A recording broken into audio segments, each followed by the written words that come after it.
I'm Dave Cawley, investigative journalist and host of the podcast Cold. In October of 1985, a woman named Cherie Warren left work at a busy Salt Lake City office to meet her estranged husband at a downtown auto dealership. She never made it home. Cherie's car surfaced weeks later in Las Vegas. In the parking lot of a hotel casino. No one knows how it got there. Strange. It was strange. Both Cherie's estranged husband and her boyfriend raised suspicion for investigators. I kind of thought that he might have done something. But no arrests were ever made. In Cold Season 3, we dig into double lives, make new connections in the case, and examine the difficulty raised by reasonable doubt. We want answers just as much as anyone else. They have creeps like that now too, so nothing's changed. That's the new Cold Season 3, The Search for Cherie, now available anywhere you get your podcasts.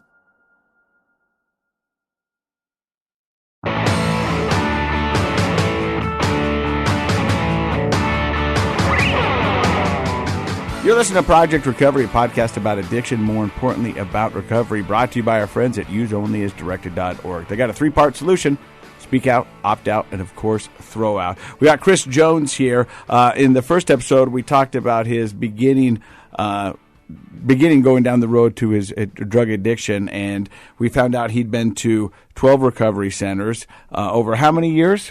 It would have been over about 16 years, 15, 16 years. Wow. And your family was along the ride the whole time? I honestly, I can't say enough. I wouldn't be here without them. I mean, if they'd given up on me at any point, I would have been done. And not one point did they ever say you're off, you're out on the streets, like ever. And I still to this day don't know how that happened, but it was just loyalty and love that they consistently always showed. Which is amazing. I mean, so many people don't realize how important family and friends like that are. But did they set limits? I mean, do you feel like they enabled that for 15 years, or do you feel like they did set limits in their own way? I think the limits came when it was time to go to rehab. There was definitely enabling 100%. It couldn't, obviously I couldn't, and I feel like a little bit of guilt saying that in a way, because I feel like I'm passing the buck. But just by the definition of the term, I mean, yeah, there was. I think there always is some enabling. I mean, if you love someone and you care about them, and it's hard not to at some point be an enabler yourself, but it sounds like eventually they would kind of say you got to do this, right? And it was completely out of love. It was me not wanting, or them not wanting to see me have to go out and do something really drastic on the street and do something in that situation. But to be fair to your parents and fair to you, they were doing what they thought was best, and they only know what they know. Absolutely. And so they were doing what they could. What does your rock bottom look like? Well, I mean, I think you kind of brought it up in the beginning as far as the arms situation, and this would have been 2013 going in, and about, I'd say 6 years into using, back in Chicago, I mean, it's different out here, but back in Chicago, it's powder heroin. It's like they call white China, even though it's from Afghanistan, but they call it that, and it's powder form, so you can sniff it. Like out here, it's like the black tar where you can smoke it or shoot it, and I don't really know the other ways, but I think that's essentially it. So for the first 6-7 years, I was sniffing it, and then I actually had to go to rehab before. And my issue is I have deep veins, so I have bad veins. Even when I was a kid going to try to get blood, they couldn't get it. It was just squishy, deep veins. So I had tried a few times to inject it because everybody had told me you need to try this because it is a whole different type of experience. A whole it's another level. And I went and I would try it, and it just, it wouldn't work. I couldn't get it, so I just went back to what I knew. And finally I went to a rehab, met a kid there. He kind of was, like a street doctor in that sense, where he knew every little cheat and every little way around it, and he finally showed me. I got into that for a few years, and then what happened was because of because of the vein situation, I started doing like intermuscular instead of intravenous, and what they call skin popping. So basically, you just stick it into your arm or wherever, you stick it into muscle and just shoot it, and then you start to you still get a high from it. It's not quite the same, but I would lose my veins so quickly, then I'd immediately go to like the skin popping situation.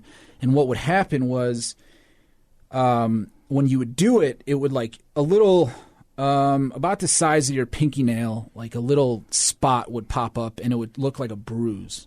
And then eventually that would heal, like that would not, well, it wouldn't heal, but it would like get, it would die because it was just the skin, and I would continue to hit that spot, and then it would like die off. And for the first few times I went to, I got to a point where you can't see it obviously here, but I always use them as a, visual aid. My arms, they started to get black, where it was just like kind of like black, I don't know, crocodile skin. And it would just it went all the way around my arm, underneath, up to the top, both sides. And finally, I don't remember exactly how it happened, what the situation was, but I was wearing a sweatshirt in July, and I'm wearing sweatshirts, and my arms, like, they started to smell because it was just necrotic, dead skin. Right, yeah. And then I think what happened was my mom saw it or something. Like I couldn't hide it anymore. And she was like, obviously she was like hysterical. She's like, what the hell is that? And then I went to the hospital for the first time. I went to Loyola in Chicago. It was to the burn unit. And I saw this doctor, I can't remember his name, but he debrided it for me. So this was like the first time I went, and it wasn't too bad. I mean, it was bad, but like they were able to just debride it, take off the top layer. It healed over. It took a few months, and then I immediately went back to it. I got clean for a little bit. I started shooting again in the same situation. That happened one more time, and then after the second time is when it got really bad, because I started going, instead of doing both arms, I started using just my left arm. And eventually, like, what happened was I couldn't, because I'd already lost like a good portion of my arm from the debridement, it was just like going into like deeper and deeper flesh, and I started losing the ability to use my left hand. And I got to a point where I was debriding it myself, where I was just using like an X-Acto knife just to kind of cut chunks out to get to fresh flesh. And then it was starting, that would start to die. And then I got to a point where it was like my tendons had stopped functioning. So and they'd gotten to like a consistency of, say, like beef jerky or something like that. So I was pulling out, a few times I just pulled out a full tendon that was like dead for all intents and purposes. Like it was just completely gone, and I was just pulling it out. And my hand started to get like a claw, basically, because I didn't have any of the extender tendons. I only had the flexors. So that got, like, it would just get worse and worse. And then, I'd start to get these really bad pains in my arm because like a deep nerve would be exposed. And it was like the most brutal pain you can imagine. Like it would just touch the side of like a piece of clothing, and it would just be like the most, like, the shooting pain. And then what I would do, I would just shoot there and kill that area off and continue to go down further and further until I got to my bone, basically. And it was just, it was essentially dead. I'm almost my whole arm. I mean, basically the whole top part of it was just black. And finally, I think, again, I don't remember exactly how it went, but, I was like, I need to go. And, it got to a point where probably a couple months before I finally went in the hospital for the last time, like I was fully aware, because of the previous experiences and because of the doctor telling me, he's like, you're going to lose your arm. It's going to, like, you can't continue to do this. And I probably went another year from the second time to the last time. I went a year between hospital stays of continuously doing it. And I got to a point where I was having to use like every 15 minutes just to control the anxiety of knowing I was going to lose my arm. And I just would, continue hitting those spots. And it almost became, like the doctor said, it almost became like my entire arm became a vein. where like it didn't matter where I did it, it would still function, it would still work. And then eventually it started to smell so badly that and then my hand was so like clawed that I couldn't, I wasn't really hiding it anyway, but I finally broke down and my mom saw it. And then, eventually, and go back a little bit, I was almost arrested once on the south side, picking up at like, I don't know, it was like 1 a.m. or something. And the cop pulled over and he saw I was in a sweatshirt and it was in the summertime again. And he saw that it was like, there was like blood, and he like, pull your sleeve up. And he saw it. And this is a cop on the south side of Chicago. So, a guy who's seen, he's not the nice side of South Side. Right. We're No, the other side. Yeah, this is the Chirac part of Chicago. He saw it, and he was blown away. He like called up his partner. He's like, "Man, you got to see this. You got to see this." Another cop pulled up, and they pulled me out, and they were showing it off. And you're gonna die. You're gonna lose that arm, And I was like, "Yeah, I know." And he let me go because of that. Like he's like, "I'm not even gonna." He just took everything and threw it down the drain. He's like, "You're already punished." You shocked him. Yeah. He's like, "There's nothing we're gonna do." Yeah, exactly. That's what it was, and then. It was a few months after that I finally went to the hospital. I got in, went to the hospital, finally to the Loyola again. Actually, because the second to last time I went into the hospital, the doctor basically told me, he's like, "Don't come back because I'm not going to help you again. Like, because if you come back again, I can't do anything for you." So that's a question I have. Like, not to throw those docs under the bus at all, but did they urge you, try to refer you, try to get you into some treatment? They obviously knew why your arm was necrotic. So, like, what was there? Eventually, I guess they got frustrated with you and said, "Don't come back." But like before that, what were they trying to do for you? I mean, I had to go through detox while I was there because of the fact that I had an infection in my body. So like they would kind of detox me while I was in the hospital. Oh, okay. And I'd get through it, and then I'd say everything. I'm like, "Yeah, I'm going to rehab. I'm going to IOP." Yeah. Whatever. But I was basically just going there just as like a pit stop, just to get it cleaned off, and then go back out.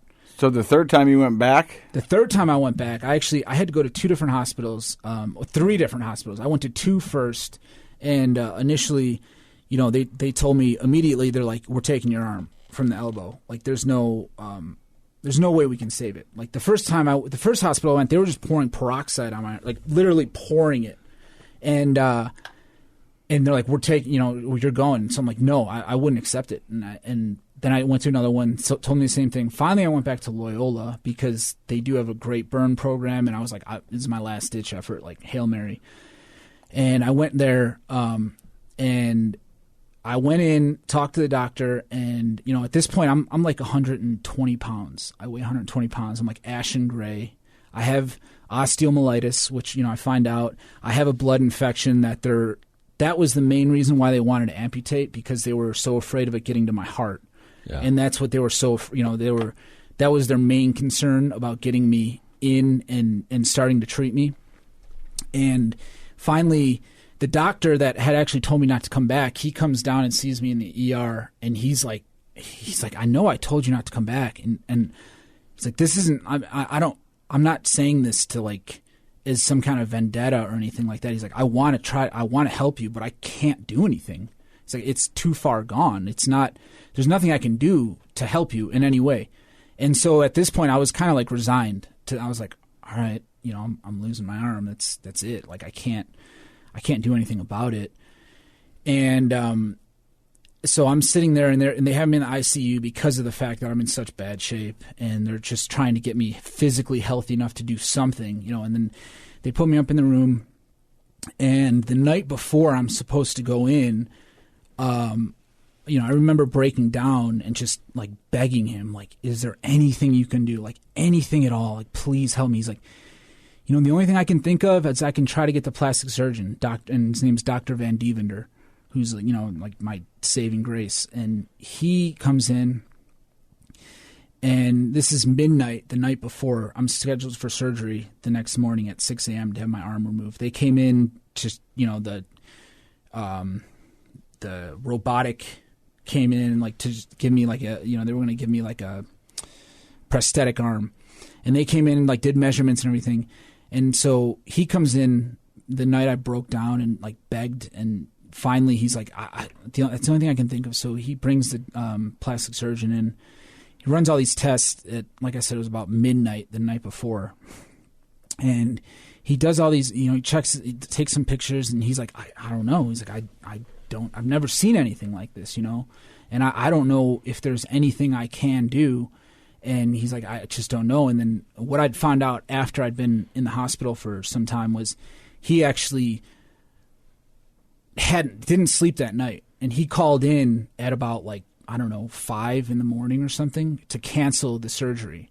And I didn't find out until I was being wheeled into the OR room, and that I went in, and instead of the amputation, they were going to do a debridement. I found out as I was being rolled in there, and he told me after I'd been in the hospital for a while that he wasn't sure, and he wasn't sure all night, and stayed up all night wondering if he should even try it, if it would even be medically responsible to give it a shot, because of the fact of all the infection I had throughout my body. And he, like I said, he called in literally at the last second, was like, we're going to change it, we're going to try. So they did a debridement, the first of 5 debridement surgeries. And so I was in the hospital at that point. I've been there for just a few days. I ended up being in there for just over 2 months, and they did a total of 7 surgeries, and they did 5 debridement surgeries, which is where they're going in and just taking all the dead skin out, cutting everything out. They had to do that 5 different times. Wow. Yeah. And I remember the first one only because instead of fully putting me under, they did a nerve block, and they did Twilight. So I have this vague memory of sitting there and feeling my shoulder being moved around while they were scraping it away. Wow.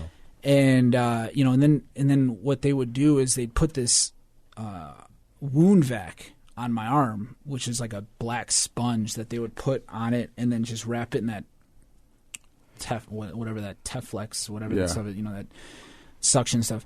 And then I'd remember those situations, and I would when they would take those off, they'd usually take them off during surgery, but a few times they didn't, and it was the most painful experience I've ever had in my life, because they're ripping it off as all this new skin and everything, and stuff is healing on there. And so they did the 5 surgeries there. Then the plastic surgeon came in and kind of did some work on your arm, because your arms look. Yeah, no, they're. I mean, that's the thing. Sometimes I'm not cognizant of it, but they obviously do look different. But as far as what they did look like and what he did, because what he did was he took a free flap from my thigh, so a big football shaped chunk from my thigh. It was a 3/4 inch chunk, and reconnected it to my arm. And as he when he did that, it was. He could only find one little vein in there, one little baby vein that and they had to check it every 5 minutes when they did it, just to make sure it was taking. And I was sitting in the ICU when that was happening, and it was a miracle. It really was a miracle. I think about it, and like I said, I'm not dismissive of it in any way, but I just sometimes it just kind of day to day, you don't constantly think about it. But when I do sit back and, like you said, the video, and it just kind of brings it home a lot more, where I'm it is amazing that I even am able to do anything, and the fact that I have I'd say I probably have 85% of dexterity with my left arm. I mean, my right arm's pretty much normal. So you spend 2 months in the hospital. 5 debridement surgeries, a couple times with a plastic surgeon. That's probably the longest time you've been sober in a while. Is that where your recovery began? No. So we're going to find out about that in just a few seconds right here on Project Recovery.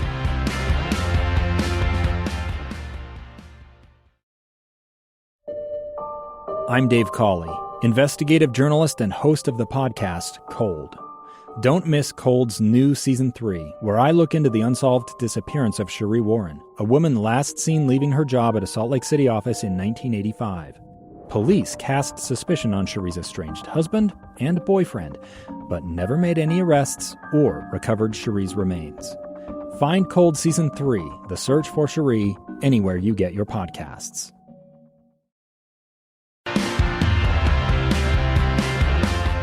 After all the surgeries, it doesn't stop there? No, it doesn't. Are you insane? Yes, I am. And just as an example of that, It's crazy, right? after I mean, we talk I thought a we were lot- getting to the end of this. we talk a lot about how powerfully delusional the addict brain is, and this, Chris, this story of yours, I mean, just drives it home. Here, I mean, you know, you're going into surgery thinking you're going to lose your arm, and then you end up staying for 2 months and have all these painful surgeries, and still no rock bottom. No, and like I said, just as an example of that is like what they had to do. They had to put in a deep vein stint into like my under my bicep, just because they couldn't. I didn't have any veins anyway, so they were just to get all my IVs and everything. They had to do that, you know, where they just take the ultrasound thing and find it and loop it down into your heart. And when I was leaving, I had convinced. Because after the hospital, I had to take heavy antibiotics, vancomycin, like this real heavy antibiotic, just to keep myself, you know, level and I wouldn't get any infections because I was so susceptible to it. I would have to take that for another month or two, and they were giving me injections of it. And I had actually convinced all the doctors, except the last one who finally came in, but I'd convinced them to allow me to keep like a direct line to my heart.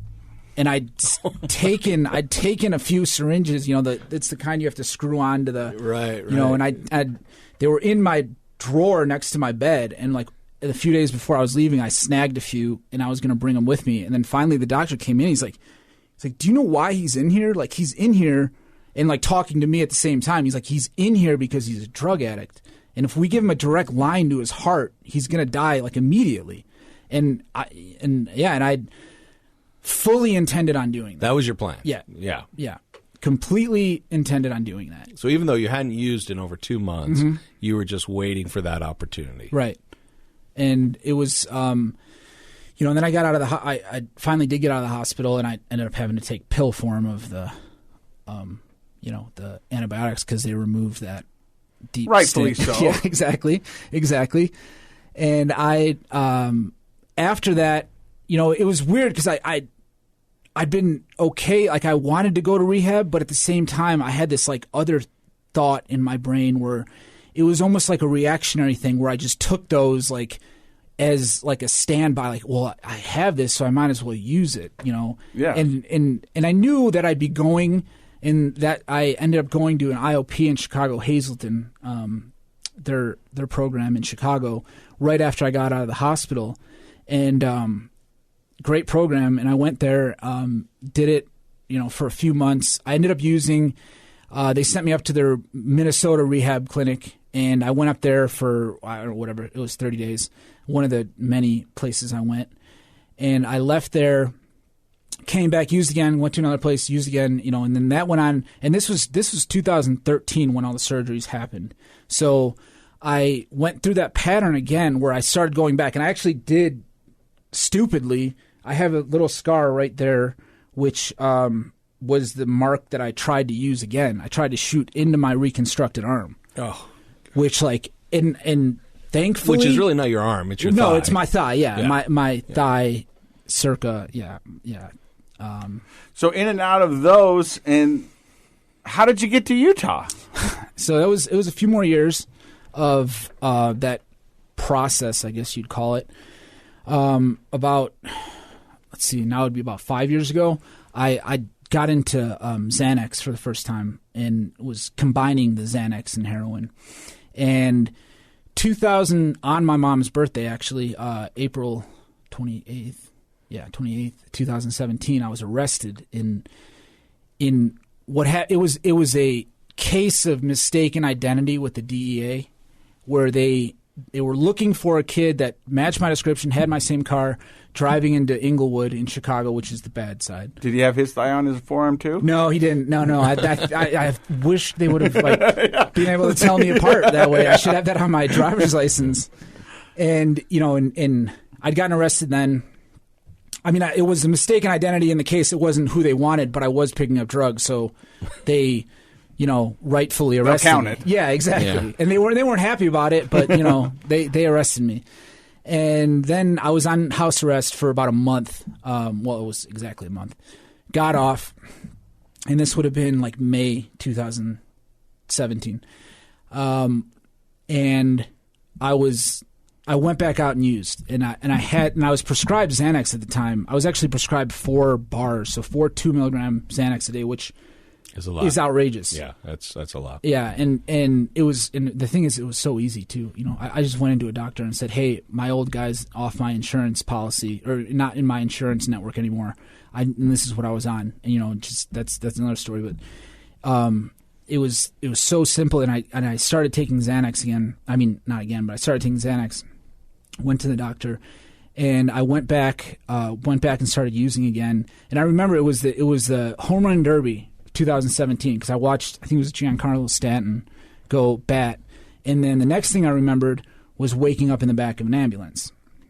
And what had happened was I'd used, after not using in a while, and like an idiot, I always prided myself as like a smart drug addict. Like, well, I've never OD'd, so I know not to jump right back into using. But the thing was, the combination of Xanax and heroin was so powerful that it had basically killed me for, it was about 30-minute period where I was out.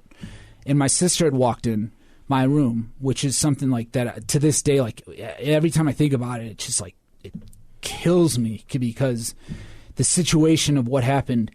She walked into my room, and like it was one of those like miracle moments again, where she not that we didn't see each other all the time, but like it was a rare thing for her to just kind of like, she just had a whim to come in and checked on me. And then they called 911. And obviously I'm out for all this, but I wake up in the back of an ambulance, and and I'm like, what the hell is going on? Like what is happening right now? And and they're just kind of like, relax. And literally my first like cognizant thought that I can remember was, let's get this over with, because I still have more in my room, and I want to go back. That's the only thing I could remember. Like that's my first memory of waking up. And I go to the hospital.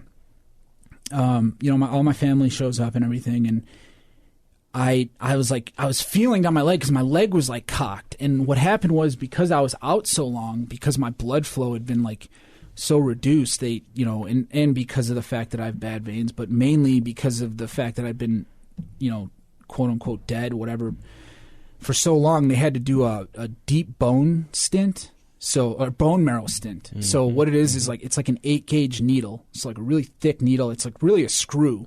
Right. And they screw it into your bone, because like, from what I was explained, it's like your last flowing, living, right, like, able to get through the rest of your body.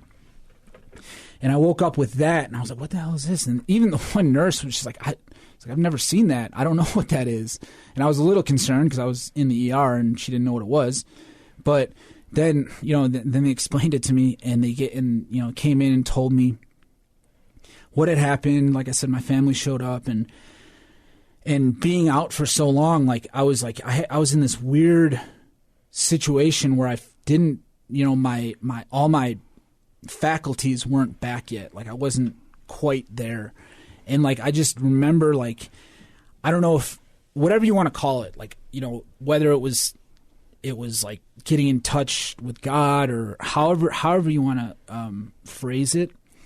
It was like something that like had touched me. And I heard you say earlier, the CBT, the cognitive behavioral therapy. I started going to see a therapist in Chicago, mm-hmm. Dr. Teresa Albini. And I don't know if she's a doctor now, but anyway, I started going to see her. And right before this overdose, I started to see her. And after the overdose, and she was amazing. Like, she called me that night, and was like, just truly cared. Like, it was like 11 o'clock at night, and she's like talking me through all this stuff.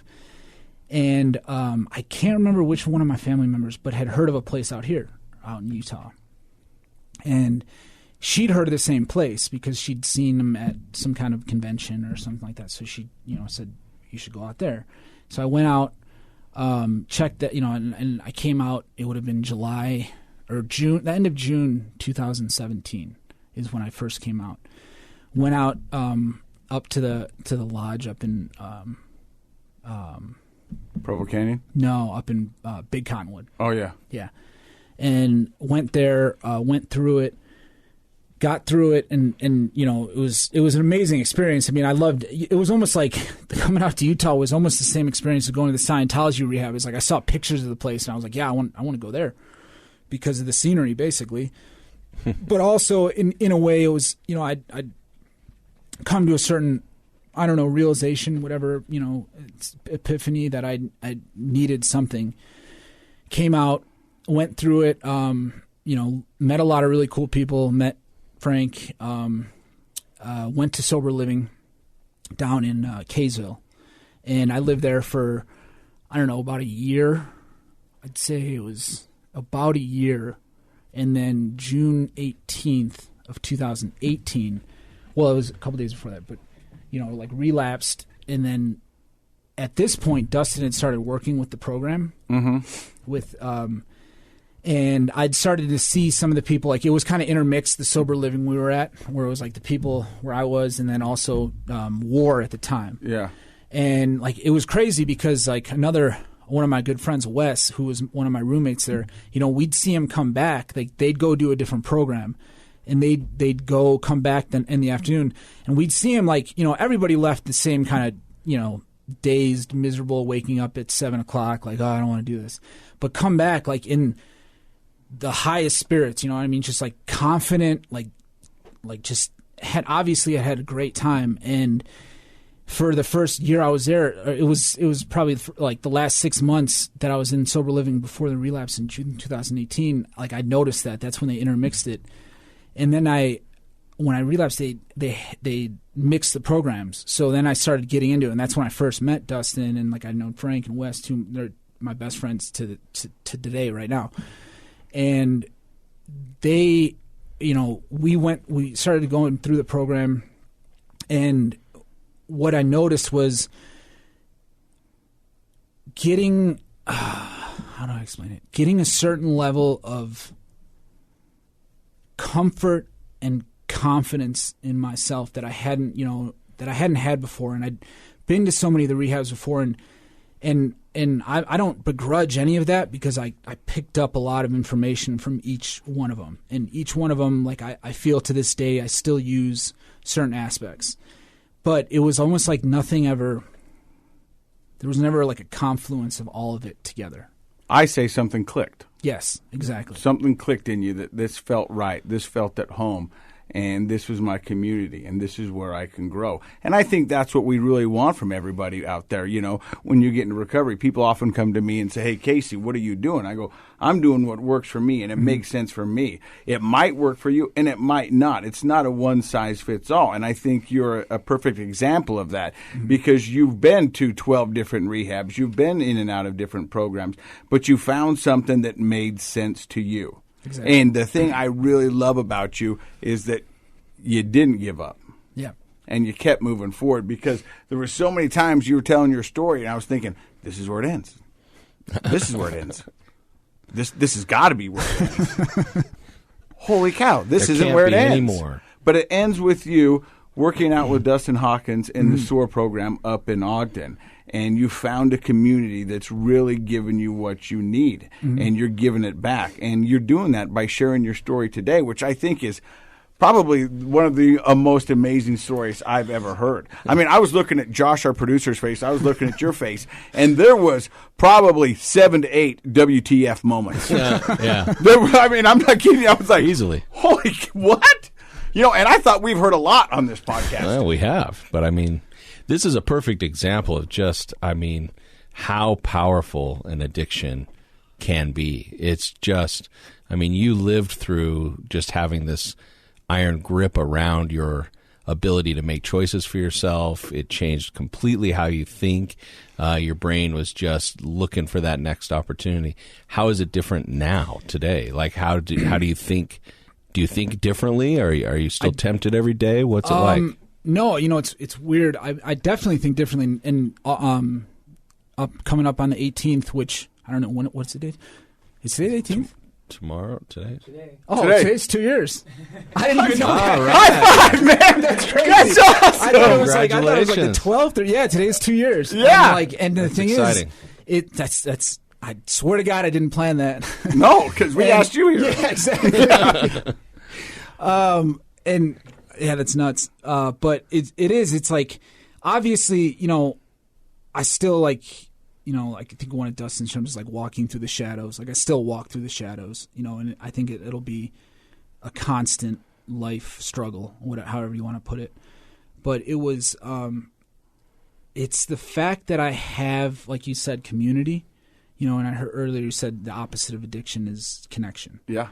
And that's what I have, is like a connection. And I know I have the tools. I know I have the ability, obviously the gym is a big part of it. Working out, gaining confidence from learning how Dustin's favorite thing is working with a barbell, learning how to move a barbell, and learning how to exercise in some of the different lifts and the different training programs, which is great. I mean, those are phenomenal things because, you get body composition, physically you feel better, but the nutrition aspect is just as big. And I would say the biggest part by far is the spiritual aspect of it. I mean, without that, something like we talk about a lot is like, if you get injured, if you hurt yourself and you can't train for, a few months or something, like you lose that whole foundation. But with this spiritual program, it's like this net that's below it, that like if that crumbles, you still get caught by it.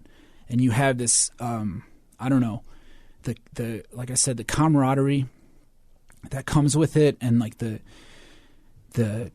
group mentality we have. We go on these amazing hikes. We went on one, it was more of a climb. It was a mountain climb because we got lost on a trail and ended up having to climb up a mountain. And it was pretty precarious for a while. It was pretty scary. But like, it was one of those things, we got to the top and like we're hugging each other. Like we're having like the greatest time ever, And it's like the student to coach aspect of it where, people go through it, see the benefits they have, and then immediately recognize that like the largest benefit is giving back, is the service part of it, is bringing in a new guy or new girl that comes in, is lost. You've been in that situation, like you can see it in their eyes, even if they're even looking you in the eyes. Because a lot, for me, it took me a long time before I looked people in the eyes because I had so much shame. But it's recognizing that and getting to a point where once you see them starting to look up and you see them starting to kind of like walk with their shoulders back and you see them starting to just...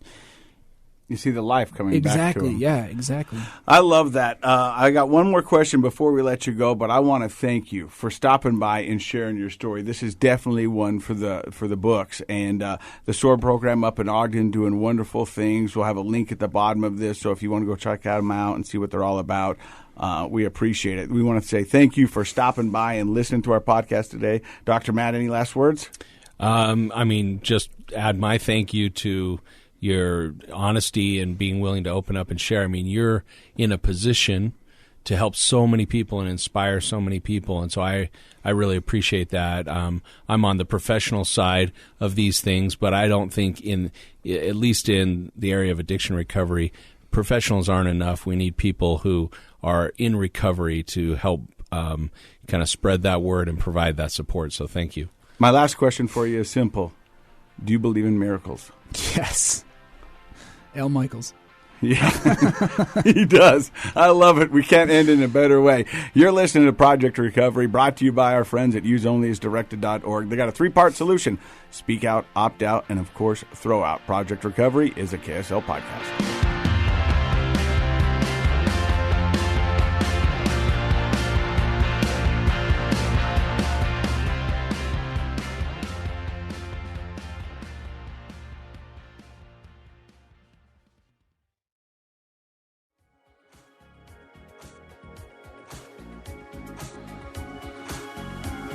The The contents of this program are for informational purposes only. The program is not intended to be a substitute for professional medical advice, diagnosis, or treatment. Always seek the advice of your physician, licensed therapist, or other qualified health provider with any questions you may have regarding a medical condition. Never disregard professional medical advice or delay in seeking it because of something you've heard on this program.